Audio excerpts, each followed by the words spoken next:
Oke, Bismillahirrahmanirrahim. Assalamualaikum warahmatullahi wabarakatuh. Selamat malam semuanya. Apa kabar? Hari ini kita akan sampaikan kuliah manajemen perawatan untuk tema kegagalan data kegagalan, pengelolaan data kegagalan dalam bentuk failure statistik. Ya, kita lihat apa sih tema kita. Oke, nampak di situ ya. Oke, Bismillahirrahmanirrahim. Allahumma sholli ala sayyidina Muhammad wa ala ali sayyidina Muhammad. Amma ba'du. Oke, tema kita tadi saya katakan mengenai data statistik dari kegagalan. Jadi kita akan mengelola data data mengenai kegagalan yang sudah kita record ya dalam perawatan mesin misalnya ada beberapa mesin yang sudah mengalami perbaikan atau setelah mengalami perbaikan ataupun rusak lagi setelah perbaikan dan sebagainya. Kan data-data itu perlu kita record karena datanya itu barangkali tidak sedikit ya. Jadi perlu kita melihat tren ya supaya kita bisa gunakan data itu nanti untuk mengambil keputusan atau sebagai strategi dalam melakukan maintenance ya. Kita lihat detailnya sebagai berikut ya. Nah, dalam statistik ya, kemarin sudah kita sampaikan ada beberapa data yang perlu kita cermatin dan kita kumpulkan ya. Contohnya di sini pertama namanya TTR, time to repair. Kalau ditambah M artinya rata-rata waktu perbaikan ya. Artinya apa ini ya? Waktu perbaikan itu disebut sebagai TTR, time to repair. Kemudian ada lagi eh, time to failure. Nah, ini TTF ya. TTF itu artinya time to failure. Kalau banyak datanya kita sebut MTTF, mean time to failure. Ya kan? Jadi waktu beroperasi setelah perbaikan selesai.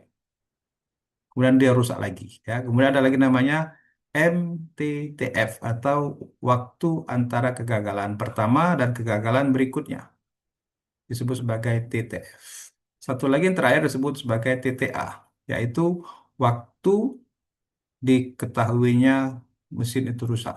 Disebut time to acknowledge. Ya, jadi ini di sini sebelum failure itu diperbaikin, barangkali masih ada waktu tunggu. Ya. Nah, waktu diketahui dan diperbaikin, menunggunya ini disebut sebagai MTTA. Jadi mesin rusak, kemudian menunggu diperbaikin atau menunggu diketahui sama teknisi itu disebut sebagai TTA, time to acknowledge ya. Nah, time to acknowledge ini adalah waktu yang penting seberapa cepat respon tim maintenance terhadap suatu kerusakan. Nah, ini waktu-waktu ini yang perlu kita catat dan kita record yang dikatakan sebagai failure statistik. Oke. Nah, seperti kita ketahui dalam statistik ya, 76% itu habis biaya itu untuk preventive maintenance. Nah, kalau misalnya semuanya dibilang 76% ya, 76% belum tentu itu jalan yang tepat ya. Karena di sini barangkali masih secara tradisional. Jadi preventive maintenance itu adalah cara tradisional dalam maintenance yang masih cukup istilahnya ampuh dilaksanakan dalam rangka maintenance ya. Tapi ada cara lain yaitu misalnya prediktif gitu ya. Nah, ini lebih lebih maju lagi. Nah, sekarang masih kecenderungan 76% di seluruh dunia itu masih memprioritaskan preventif. Oke. Nah, kemudian di sini dikatakan ada 33% maintenance team find software adoption difficult. Artinya masih sepertiga apa namanya sepertiga dari maintenance team yang kesulitan untuk memahami software-software yang digunakan dalam maintenance. Jadi sekarang udah makin canggih itu ya. Di tahun 2021 barangkali udah berkurang ya, tapi kenyataannya software-software satu mesin, misalnya untuk analisis segala macam itu tidak tidak mudah untuk digunakan ya, tapi perlu waktu pembelajaran lah ya. Nah, sekitar sepertiga dari tim maintenance itu masih kesulitan katanya. Oke. Nah, sekarang tujuan kita belajar ini apa? Tadi saya katakan kita akan mengumpulkan data, ya. Jadi dengan data tersebut kita diharapkan memahami konsep dasar kegagalan. Oke. Kemudian dapat menginterpretasikan. Jadi data-data itu kita kumpulkan. Nah, kalian kuliah di kelas ini itu mindsetnya adalah sebagai manajer perawatan, maintenance manager, ya. Nah, data-data itu datang ke manajer, kemudian harus diinterpretasikan. Kalau interpretasinya salah, maka keputusannya salah. Atau kalau keputusannya salah, maka strateginya salah. Nah, dengan diharapkan menginterpretasikan data ini dengan betul, data kegagalan maksudnya, menginterpretasikan data kegagalan mesin ini dengan betul, maka diharapkan manajer bisa mengambil strategi yang sesuai. Nah, begitu ya. Kemudian ada juga tujuan kita memahami distribusi statistik kegagalan. Di dalam dalam statistik itu banyak distribusi data ya. Contohnya distribusi normal. Itu artinya data itu sehari-hari ya seperti itu, normal-normal saja gitu ya, disebut distribusi normal. Tapi yang paling banyak digunakan untuk distribusi statistik kegagalan itu biasanya kita gunakan distribusi Webb-Bull. Walaupun nanti ada juga distribusi binomial, distribusi Poisson, distribusi eksponensial ya. Tapi yang paling banyak itu adalah nanti kita pelajarin di sini distribusi Webb-Bull ya. Kemudian kita bisa menggunakan parameter yang menjadi ukuran reliability atau ketangguhan. Seperti mean time between failure ya kan. Kalau mean time between failure ini makin panjang, berarti mesin kita makin bagus ya. Tapi kalau waktu antara kegagalan ini makin pendek, berarti mesin kita bermasalah atau teknisinya bermasalah ya. Kemudian atau failure rate. Failure rate itu artinya berapa banyak kegagalan dalam satu waktu ya. Kemudian kita tadi saya katakan menghubungkan data tadi, failure statistik tadi dengan strategi perawatan. Nah, ini yang penting kita harapkan nantinya. Dari data-data itu memberikan arahan kepada maintenance manager strategi apa yang sesuai sehingga tepat sasaran dan hasilnya juga lebih bagus ya. Di sini dikatakan probabilistik dan statistik alat yang diperlukan dalam studi pemeliharaan keandalan. Andal itu artinya ya reliable, bisa dihandalkan, bisa dimajukan lah ya, reliability level.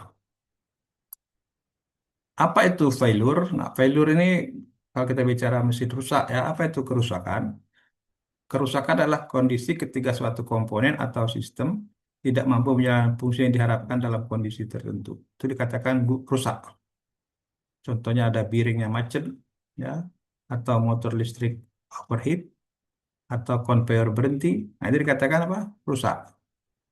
Di kerusakan ini walaupun kecil akan menghambat keseluruhan dari sistem pada eh, alat atau pada mesin, gitu ya.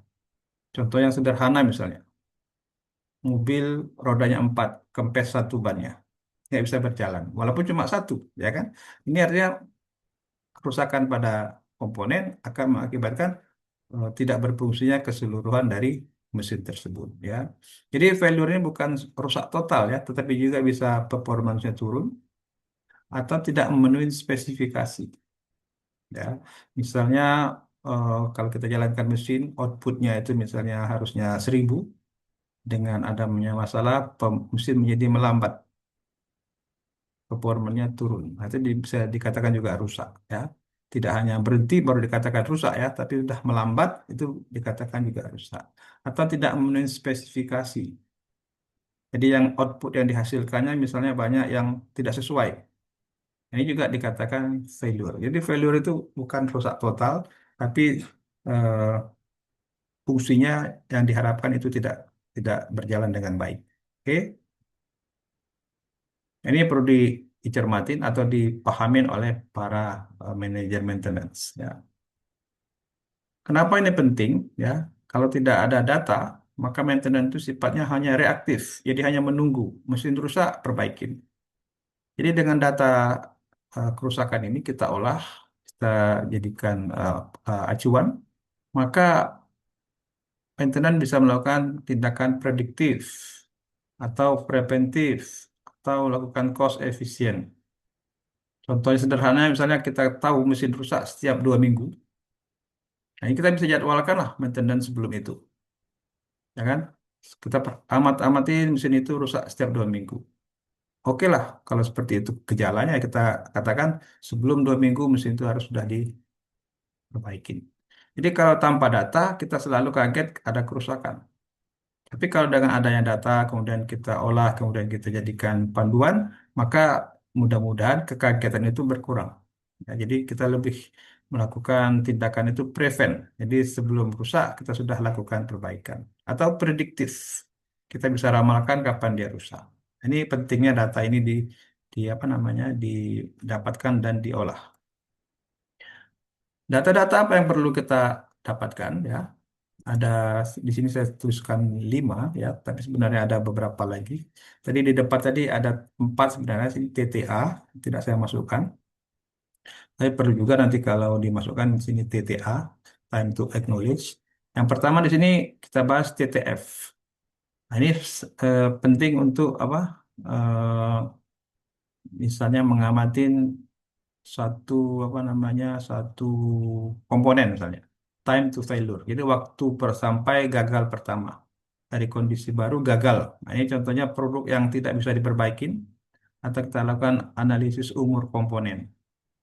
Sederhananya misalnya lampu, bola lampu gitu ya. Itu dikatakan sebagai produk non repairable. Atau lampu-lampu sekarang ya barangkali bisa ya. Kalau dulu lampu putus ya sudah gitu ya. Ini kita catat apa? TTF. Kemudian TBF, yaitu interval antar kegagalan. Artinya sistem diperbaikin dan jalan lagi. Nah, ini disebut sebagai TTF. Contohnya mesin produksi rusak, dijalankan, rusak lagi. Nah, ini disebut sebagai TTF, sistem operasional. Ya, contohnya kita akan lihat berapa sih TTF-nya mesin kita ini. Makin besar TTF berarti makin bagus ya, artinya handal teknisinya, ya kan? Tapi kalau TBF-nya rendah berarti mesin kita itu tidak handal gitu ya. Baru sedikit diperbaiki, jalan sebentar, rusak lagi. Ya, itu TBF-nya rendah. Kemudian TTR. TTR ini waktu perbaikan. Ya. Jadi dari gagal kembali beroperasi ini perbaikan. Artinya kemampuan dari siapa? Si teknisi atau tim maintenance melakukan eh, perbaikan mesin yang rusak. Ini cocok untuk apa? Untuk evaluasi tim maintenance. Kalau TTR-nya itu rendah, berarti perbaikannya cepat. Kalau TTR-nya tinggi, berarti perbaikannya lama. Ya. Kemudian lagi TTA ya. TTA itu time to acknowledge, artinya waktu diketahui oleh tim maintenance. Jadi kalau waktunya itu cepat, berarti maintenance-nya itu respon. Kalau waktunya lama, berarti eh, tim maintenance-nya itu tidak respon dengan cepat. Oke. Nah, berikutnya adalah tambahan data yang dikatakan sensor data. Dan sensor data ini data belum gagal. Jadi pengamatan berhenti sebelum gagal. Misalnya kita mengamati mesin, kemudian mesin itu nggak rusak-rusak. Oh, kita stop aja. Nanti dikatakan sensor data. Nanti kita lihat gimana contohnya. Ya. Kemudian ada lagi suspended data. Suspended data ini data dihentikan bukan karena gagal, tapi sistem masih baik tapi dihentikan. Contohnya kita mesin lagi operasi karena lagi shutdown, shutdown pabrik keseluruhan, otomatis suspended lah, dihentikan semuanya. Atau di-upgrade mesinnya, itu juga dikategorikan suspended. Nah, contoh cocoknya untuk apa? Studi life cycle, keputusan manajemen aset. Ya, ini dibedakan antara sensor data, suspended data sama data yang di atas ini. Ya, sekarang kita lihat contoh data gimana cara menghitung atau memahaminya. Ya, contohnya kita punya komponen baru, kita pasang bearing ya, kita pasang hari Senin, rusak hari Jumat. Jadi waktu dari Senin ke Jumat itu disebut sebagai apa? Time to failure. Misalnya ada bearingnya ada tiga macam bearing. ada 120 jam, ada 150 jam, ada 50 jam. Maka ini dikatakan TTF dari Biring. Jadi TTF ini cocok untuk apa? Produk yang tidak bisa diperbaiki, sekali rusak, diganti, ya kan?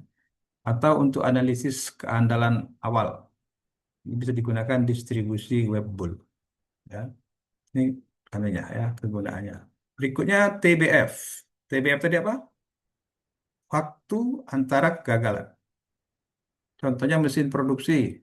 Kalau di mesin itu kita kasih apa namanya timer, dia rusak di jam ke 100, diperbaiki.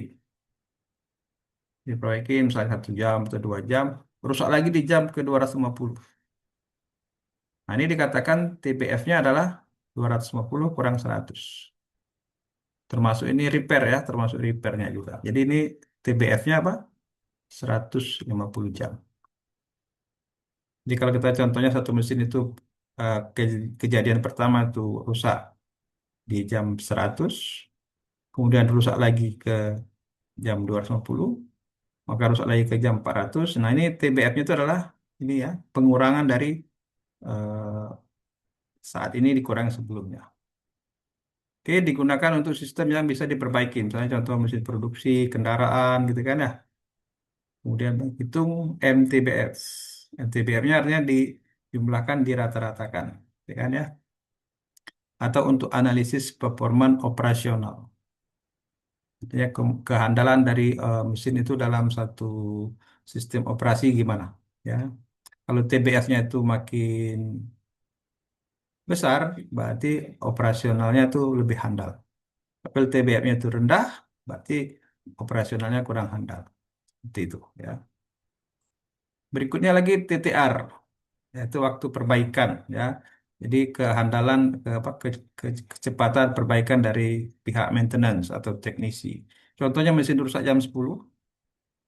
Ini sebelum mesin rusak ini barangkali ada namanya pemberitahuan gitu ya. Nah, misalnya mesin rusak itu jam 9. Menunggu sampai diberitahukan sama ke maintenance baru jam 10 diperbaikin. Berarti TTA-nya itu 1 jam, ya kan? Nah, TTR-nya diperbaikin jam 12 selesai, berarti TTR-nya 2 jam.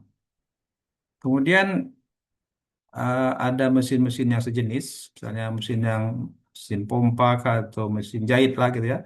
Ada yang diperbaikin 2 jam, ada yang diperbaikin 1,5 jam, ada yang diperbaikin 3 jam. Nah, ini bisa kita bandingkan, ya. Mesin yang sejenis tapi ya. Jadi perbaikannya adalah dirata-ratakan. Itu namanya MTTR. Di hasilnya ini akan digunakan untuk apa? Mengevaluasi tim maintenance. Ya. Nah, berikutnya sensor data atau data tidak lengkap. Ini bagian yang sering membingungkan ya, jadi penting dijelaskan ya. Yang dikatakan tidak lengkap itu bagaimana? Misalnya kita mengamati mesin 100 jam. Ada beberapa mesin, misalnya 2 mesin. Mesin A rusak di jam 80. Mesin B sampai jam ke 100 belum juga rusak. Berarti mesin B ini dikatakan sebagai sensor data. Gitu ya. Atau kita lihat ada 3 mesin. Mesin A diamatin dalam 100 jam, jam ke 80 dia rusak. Mesin B diamati 100 jam, jam ke 100 belum juga rusak. Mesin C jam ke 60 udah rusak. Maka yang B tadi itu dikatakan sensor data. Ini penting untuk kita apa? Kalau kita melakukan analisis kehandalan mesin, ya. Jadi kalau kita masukkan ke sini barangkali jadi bias data kita karena ada yang terlalu tinggi datanya, ya. Jadi reliability terlihat lebih buruk dari kenyataannya nanti, ya kan? Ini pentingnya kita mendefinisikan apa itu data, apa itu sensor data. Contohnya data yang kita kumpulkan seperti ini, TTF ya, time to failure-nya, ya. Tidak ada sensor, artinya sudah selesai lah semua kan. Artinya sudah selesai, artinya record lah ini ya. Mesin A 60 jam baru sudah rusak. 7B 70 jam sudah rusak. Yang C 200 jam baru dia rusak. Artinya cukup lama dia beroperasi. Kalau di rata-rata seperti biasa, maka dapatnya MTTF-nya adalah 110 jam. Jadi kalau dihitung seperti ini, waktu rata-rata kegagalan itu 110 jam. Tapi tak boleh kita berhenti di sini karena datanya tidak tidak rapi ya. Kita lihat di sini 60, 70. Kemudian ada lagi 200. Nah, ini terlalu jauh. Maka kita disebut dalam data itu sebagai data yang menyimpang atau disebut outlier. Jadi kalau kita rata-ratakan 110 jam, data ini jadi sesat. Ya, atau sesat. Artinya nampak betul tapi salah. Itu namanya sesat. Ya, sesat dan menyesatkan. Ini akibatnya keputusan kita jadi salah. Ini kita katakan waktu kegagalannya 110 jam. Padahal kalau kita evaluasi, ada yang 60, ada yang 70. Nah, bagaimana supaya lebih bagus? Kita gunakan namanya median. Median itu data tengah. Ya. Kita urutkan datanya 60, 70, 200, maka mediannya 70. Maka kegagalan tipikal itu sekitar 70 jam. Atau kalau datanya banyak, kita gunakan rank atau variasi. Minimum 60, maksimum 200. Ini ranknya terlalu besar. Jadi variasi sangat besar, tidak stabil. Jadi ada dua mekanisme kegagalan yang berbeda ya dalam satu pengamatan ini. Ada yang dapat 60 sampai 70 jam, ini normal saja. Kalau 200 jam artinya ada yang komponen yang lebih awet atau kondisi yang berbeda. Nah, data ini tidak boleh digabung ya. Datanya tidak boleh digabung karena apa tadi? Menyesatkan. Oke. Nah, yang bagusnya interpretasi terbaik dari data ini adalah tidak bisa kita bilang rata-rata 10 jam. Tak boleh ya. Lebih baik kita katakan sebagian besar gagal di sekitar 60 sampai 70 jam. Tapi ada satu yang bertahan sampai 200 jam. Jadi kita katakan rata-rata itu 60 sampai 70 jam lah yang pasnya. Yang 200 jam tadi ada kejadian khusus. Nah, ini yang perlu diteliti lagi apakah komponennya memang lebih bagus, apakah maintenance-nya memang berbeda gitu ya. Nah, ini perlu diamatin lagi. Barangkali yang mesin A, mesin B ini awal-awal setup baru belajar, yang mesin C sebenarnya sudah betul setupnya sehingga apa namanya operasinya lebih lama ya. Ini perlu ke ketelitian menginterpretasikan data ini. Nah, kita akan melihat pola kegagalan. Untuk melihat pola kegagalan kita kenal namanya bathtub curve. Kenapa disebut bathtub? Tahu? Ini seperti bentuk bathtub tempat mandi itu, ya kan? Tempat mandi ya. Jika kita ke hotel yang ada tempat mandinya atau di rumah kalian ada bathtub, bathtub itu berbentuk seperti ini, ya, seperti apa namanya mangkuk gini lah ya. Nah, kalau kita katakan pola kegagalan itu mengikuti pola bathtub curve, kurva bathtub. Kita lihat di sini ada sumbu waktu time di X, kemudian kegagalan, ya banyaknya kegagalan itu di sumbu Y. Nah, Batak itu punya awal-awalnya itu kegagalannya tinggi, kemudian rendah. Ini disebut sebagai kegagalan yang banyak di awal, banyak failure di awal. Penyebabnya apa? Cacat produksi, ya, atau komponen itu banyak tak bagus, atau yang menginstal tak betul. Saya mesin itu baru, ya, yang teknisinya belum kenal dengan baik, instalasinya barangkali masih kurang kurang paten lah, ya, sehingga mengalami kerusakan tinggi di awal-awal eh, produksi. Nah, disebut sebagai apa? Infant mortality, kematian awal, ya, atau kerusakan awal. Nah, berikutnya setelah ini stabil dikatakan sebagai normal life. Normal life itu artinya relatif kerusakan itu konstan dan random. Artinya teknisnya sudah mahir, kemudian sudah familiar, dan komponen-komponen juga sudah kita kenali dan seragam lah. Katakan normal life.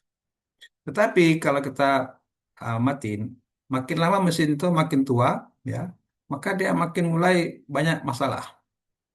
Saya sudah berumur 5 tahun kah, 10 tahun kah, ya, maka kerusakan mulai meningkat lagi. Ini dikatakan kategori wear out. Wear out artinya sudah aus lah ya. Sudah banyak yang apa namanya kehandalan komponen-komponen yang gesekan misalnya berkurang ya. Nah, strategi setiap fase ini berbeda-beda ya. Jadi strategi pada infant mortality itu berbeda dengan normal life, berbeda pada wear out. Ya, nanti kita lihat strateginya gimana. Nah, ini nanti akan disesuaikan dengan web bull, apa tadi? Data distribusi, ya, distribusi data web bull. Ini kita akan lihat apa itu distribusi web bull itu. Nah, ini ada pertanyaan. Ya, sebelum kita bahas itu apa itu web bull. Misalnya kita punya 100 biring. Biring itu komponen mesin ya, yang untuk berputar-putar itu ya. Untuk mesin itu bisa berputar. Apakah kalau kita pasang 100 biring, apakah semuanya rusak di waktu yang sama kira-kira? Secara logikanya tidak. Ya, jawabannya apa? Tidak. Kenapa?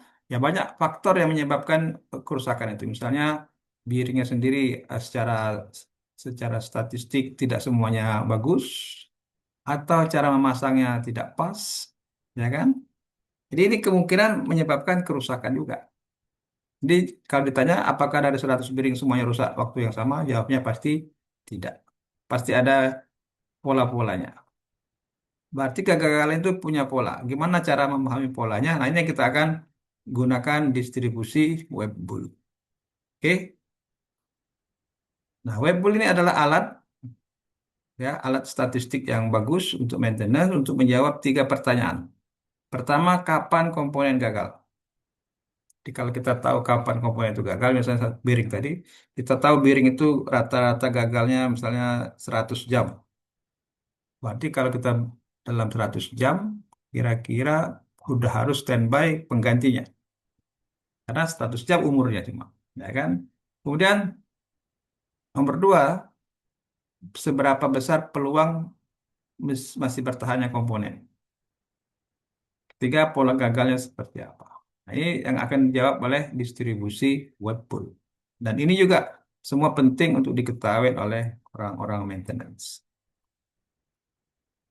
Nah, ini ada tiga kondisi ya yang sering dipakai. Di dalam web pool itu ada namanya parameter beta. Ya, beta.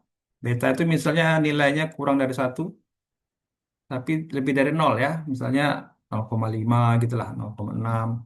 Ini artinya apa? Yang lemah mati duluan.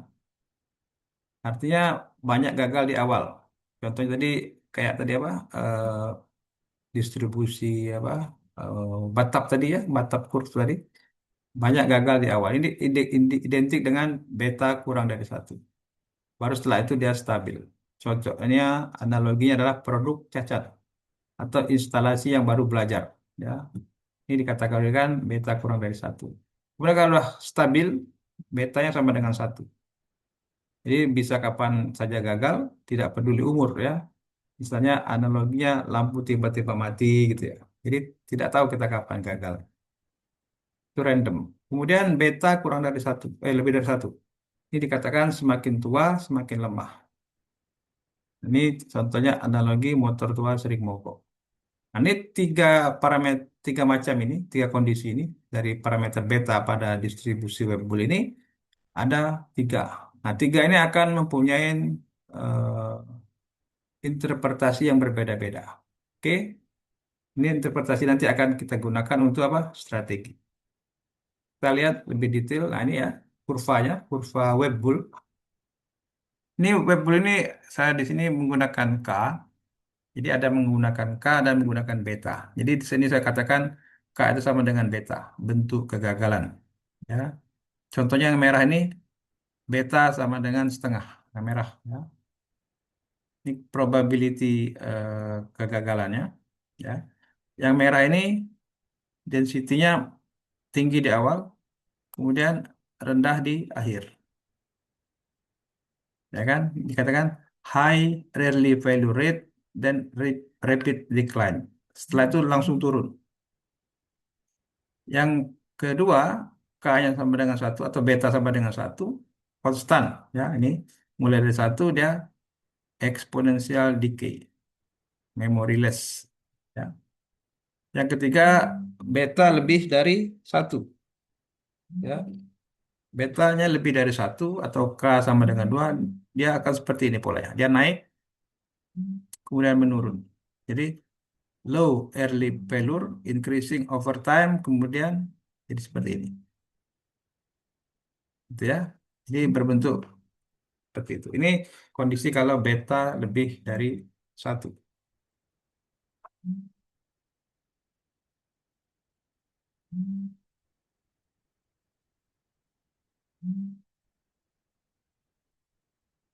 Nah, kalau kita tuliskan dengan failure rate atau di sini HT, ya, kita bisa dapatkan juga dengan beta sama dengan K sama dengan beta. Untuk yang kurang dari satu, ini juga cara bacanya seperti itu.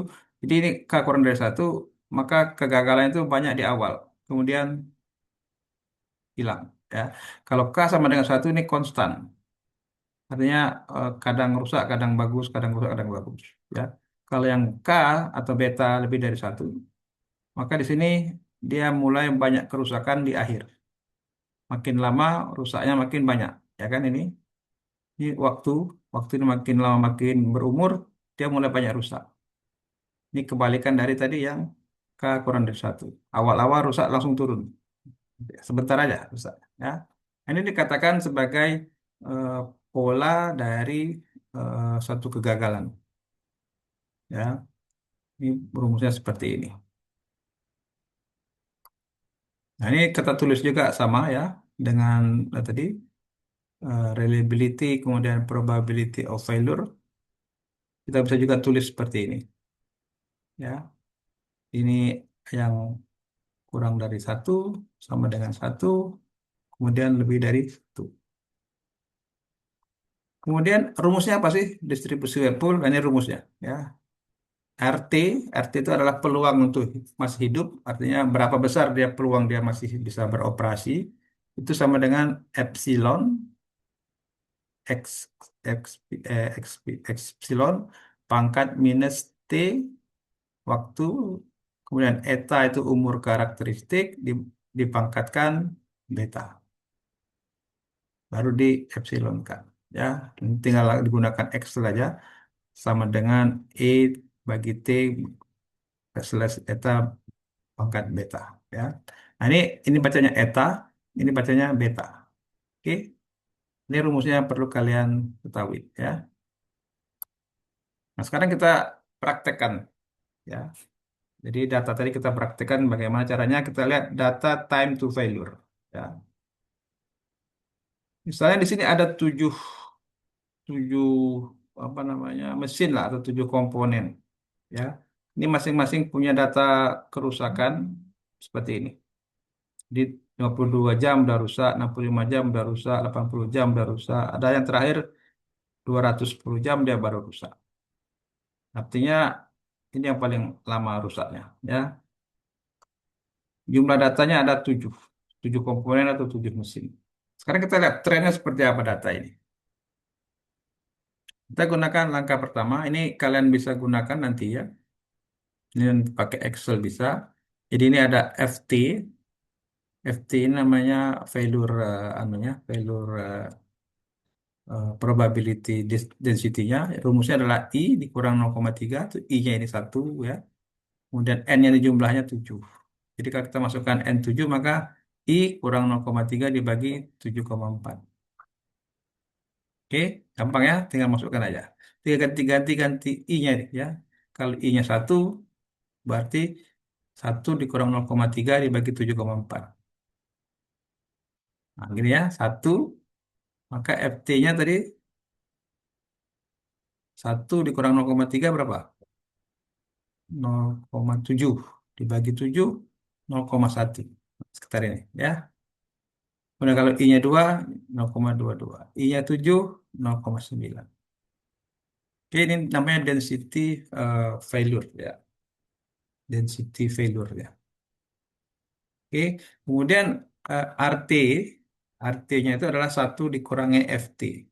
Ini ke apa namanya ke kemungkinan hidupnya ya RT ya, reliability-nya ya. Ini satu dikurangin FT. Jadi 0,9, 0,7 ya. Ini satu dikurang ini satu kurang 0,3, ini satu kurang setengah, satu kurang 0,6. Satu kurang 0,7, satu kurang 0,9 jadi sekian. Ini perlu kita catat aja dulu ya. Catat aja dulu. Namanya median rang. Nah, berikutnya langkah kedua baru kita transformasikan ke web bool. Rumusnya tadi ln ln ini log normal dari t atau log y adalah log normal dari min log normal rt. Kita lihat seperti ini. Nah, ini kan dari t-nya ini ya, t-nya ini, kemudian x-nya adalah ln dari t. Ini tinggal masukkan ke Excel ya, ln t jadi seperti ini. Kemudian tadi RT-nya tadi sudah kita hitung. Kemudian Y-nya adalah ln. Di Excel juga ada ln ya dari ln RT. Hasilnya ini ya. 2 minus 2,3 dan seterusnya. Ini coba kita lihat Excel-nya sebentar ya. Saya sudah siapkan Excel-nya. Ya, lihat kan. Nah, ini Excel-nya. Oke, nah ini tadi ya. Saya katakan ini FT tadi ya. Jadi ini tadi apa tadi 0,6 dikurang 3 dibagi 10, misalnya kalau datanya 10 dibagi plus 0,4. Kemudian T yang tadi ini atau ini ya. Oh ini nih sudah ada di sini ya yang tadi yang data barusan ini tujukan dari datanya ini median ring yang tadi ya. Median ring nih ya. F 0306 kurang 0,3 dibagi ini. Kemudian RI-nya ini adalah satu dikurangin ini. Gitu ya. Nah, gitu ya. Nah, rumusnya, kali ini rumusnya nah, itu. Kemudian, nah ini ln, ini ln dari jam untuk X ya, ya ln-nya jadi segini. Kemudian untuk Y ini adalah ln min ln dari R. Nah, dapat seperti ini ya. Ada XLN, ada ini.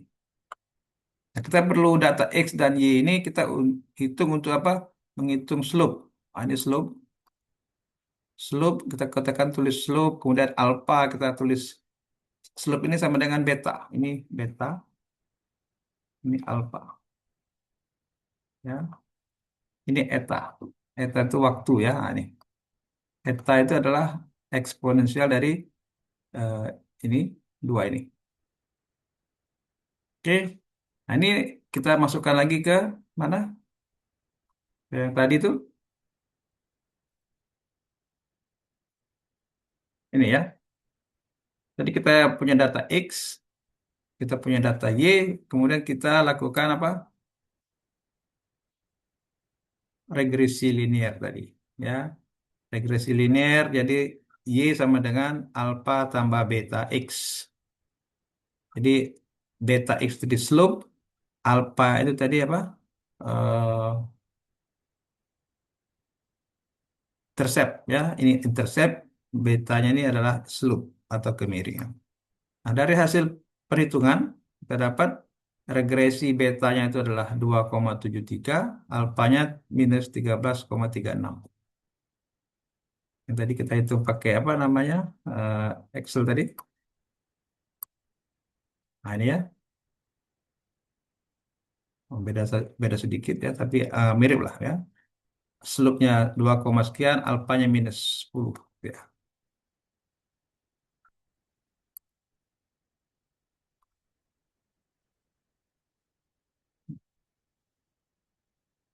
Oke, ya.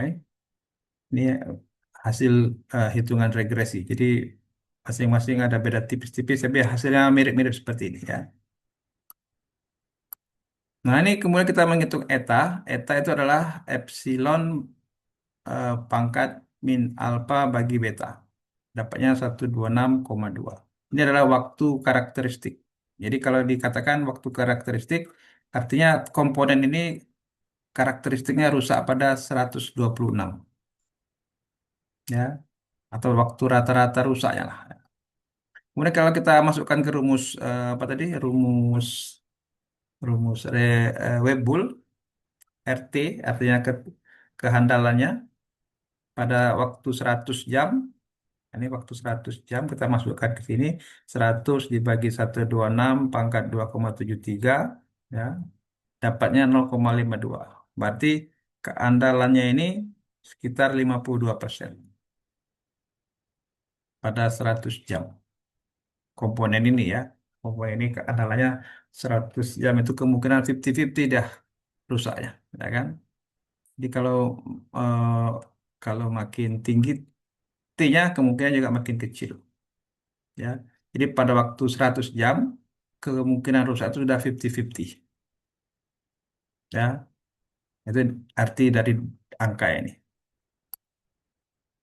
Oke, kita lanjutkan sedikit lagi. Nah, kita interpretasikan karena tadi betanya lebih dari satu, artinya mesin ini sudah mengalami wear out failure. Artinya mesin makin tua, makin sering rusak. Ya, maksudnya seperti itu. Jadi keputusan maintenance-nya, nah kalau sudah masuk ke beta kurang lebih dari satu, keputusannya adalah apa? Preventive maintenance. Kenapa? Karena failure-nya bisa diprediksi dan tidak random. Ya, ini karena udah lebih dari satu. Ya, ini maksudnya kalau beta lebih dari satu, maka keputusannya adalah preventif. Nah, penting di sini bahwa tadi umur karakteristik yang 126 jam, maka pada T sama dengan eta pada waktu ini 126 jam, maka sekitar didapat kemungkinan gagalnya sudah 63,2% atau kehandalannya cuma tinggal 37%. Ya, ini pada waktunya sama dengan umur karakteristiknya. Ya, kesimpulannya kita lihat bahwa web bull membantu menentukan pola kegagalan, umur komponen tadi eta itu, kemudian strategi maintenance karena tadi kita dapatkan beta lebih dari satu, maka kita gunakan strateginya preventif. Ya, umur komponen tadi eta, kemudian pola kegagalannya tadi eh, apa namanya wear out, kemudian strateginya adalah apa? Preventive maintenance. Oke, itu kalau betanya lebih dari satu, ya. Jadi kita baru belajar ini. Beta lebih dari satu artinya wear out, bentuk kurvanya naik, hubungan dengan batap itu aging failure, artinya sudah berumur. Keputusannya apa? Preventive maintenance. Ya. Kita lihat lagi nanti beta sama dengan satu dan beta kurang dari satu. Nah, berikutnya kita lihat data yang lain. Ini contohnya kita punya ada Departemen Pemeliharaan mencatat sejarah kegagalan 100 komponen elektronik yang identik. Hanya kita katakan identik ya. Misalnya ini jamnya, jam ke 1 sampai ke jam 10 dan lebih dari 10. Kita lihat di sini, jam pertama itu sudah rusak 22, jam kedua rusak 16, jam ketiga rusak 12, terus jam 10 rusak 10. Jadi polanya seperti ini, jam ke 10 rusak 3, lebih dari situ rusak 9. Kalau kita kumpulkan akumulatifnya 22, 38, 50, ya kan? Separuh dah sekitarnya, kemudian 60 dan seterusnya jadi 100. Jadi kalau dikatakan frekuensinya 0,22, 0,38 dan seterusnya. Jadi kalau ditanya F5 berapa? F5 itu artinya di 5 itu adalah 0,68 kerusakan kumulatif distribution functionnya. Ini kalau bicara kumulatif ya. Nah, sekarang kita lihat datanya menggunakan apa? Eh, ini analisa pola datanya. Datanya itu tinggi di awal, kemudian menurun. Nah, ini bukan lagi wear out ya. Kalau wear out itu lebih dari satu. Ini cenderung eksponensial atau random failure. Ya, tinggi di awal dan menurun. Nah, ini eksponensial atau random failure. Jadi kalau kita hitung total waktu produksinya, yaitu ini T kali F dijumlahkan, dapatnya sampai ke jam 9 ya, jam berapa tadi? Eh, 345 jam, 1, 2, 2, 3, 4, 5, 6, 7, 8, 9, 10.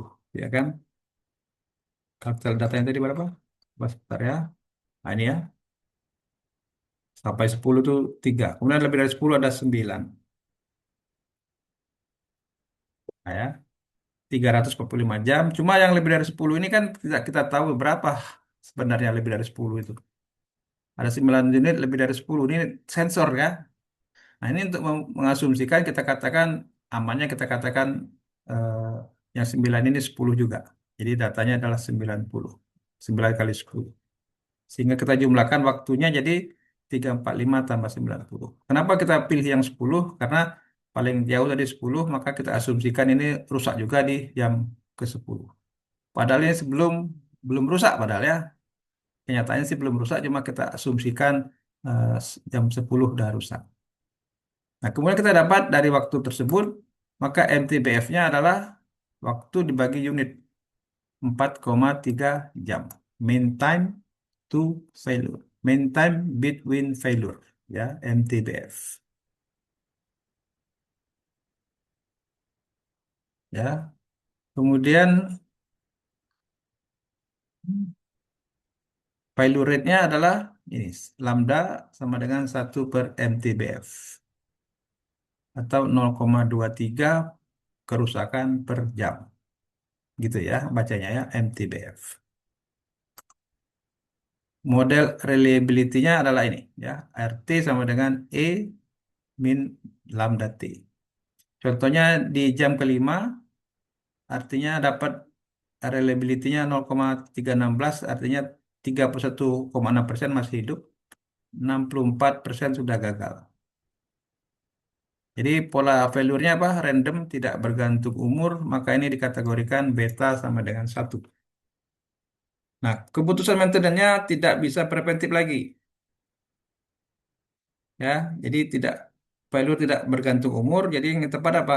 Kita lakukan namanya condition monitoring atau prediktif lah katakan prediktif gitu ya. Atau redundancy system, sistem cadangan atau kita gunakan quick replacement strategi. Jadi gimana kerusakannya barangkali bisa ditangani dengan cepat, nah kita lakukan ini. Jadi tidak perlu preventive maintenance karena tidak cocok ya. Kesimpulannya apa? Distribusinya adalah eksponensial ini ya, eksponensial.